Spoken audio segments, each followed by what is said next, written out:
காலை ஜெபம். கிருபை நிறைந்த நல்ல தகப்பனே, துதிக்கு பாத்திரரே, உம்மை துதிக்கிறேன். இந்த நாளை தந்ததற்காய் நன்றி. இந்த நாள் எப்படி இருக்கும் என்பது எனக்கு தெரியாது, ஆனால் நீர் அதை அறிந்திருக்கிறீர். இந்த நாளை உம்முடைய கரத்தில் ஒப்பு கொடுக்கிறேன்.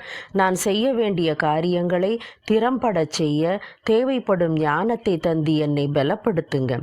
மலைகள் விலகினாலும் பர்வதங்கள் நிலை பெயர்ந்தாலும் தம் கிருபையை என்னை விட்டு விலக்காமல் இருக்கும் தேவனே, உம்மோடு நடக்கும்போது என்னிடம் ஒரு புதிய ஒழுங்கையும் முன்னேற்றத்தையும் காண முடியுமே. அப்பா பிதாவே, பரலோகத்திலிருந்து உம்முடைய அளவற்ற இரக்கத்தையும் கிருபையையும் வல்லமையும் தந்து வெற்றியின் பாதையில் என்னை நடத்துங்க. என் கூடவே இருந்து என் நடைகளை ஸ்திரப்படுத்துங்க. முடிவுகளை எடுக்க வேண்டிய நேரங்களில் தெளிந்த புத்தியை தாங்க. பயங்களையும் குழப்பங்களையும் சோர்வையும் என்னை விட்டு அகற்றி என் மூளையை தெளிவாக்குங்க. உம்மை இன்னும் அதிகமாய் நெருங்க தடையாயிருக்கும் பழைய தீய பழக்கங்களையும் தேவையற்ற நட்புகளையும் என்னை விட்டு விலக்கி காத்து கொள்ளுங்க. என்னையும் என் வாழ்க்கையையும் உம்மிடம் ஒப்புக்கொடுக்கிறேன்.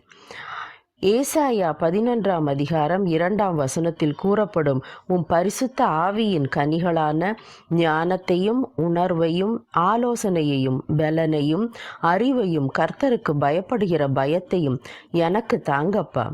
இந்த நாளின் ஒவ்வொரு நொடியிலும் நாள் முழுவதும் நீர் என் கூடவே இருப்பதை உணர என் இருதயத்தை உணர்வுள்ளதாக்குங்க.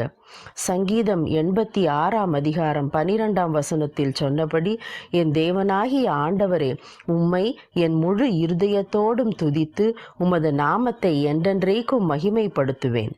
என் நல்ல மேய்ப்பனே, நீர் என்னை நடத்தும். அப்போது என் ஜீவனுள்ள நாளெல்லாம் நன்மையும் கிருபையும் என்னை தொடரும். துதி கனம் மகிமை உமக்கே செலுத்துகிறேன், இயேசுவின் நாமத்தினால். ஆமேன். தேவனுக்கே மகிமை. உங்கள் ஜெப தேவைகள் குறித்து கீழே கமெண்டில் உங்கள் அன்பு சகோதரிக்கு தெரியப்படுத்துங்கள். தேவன் உங்களோடு இருப்பாராக.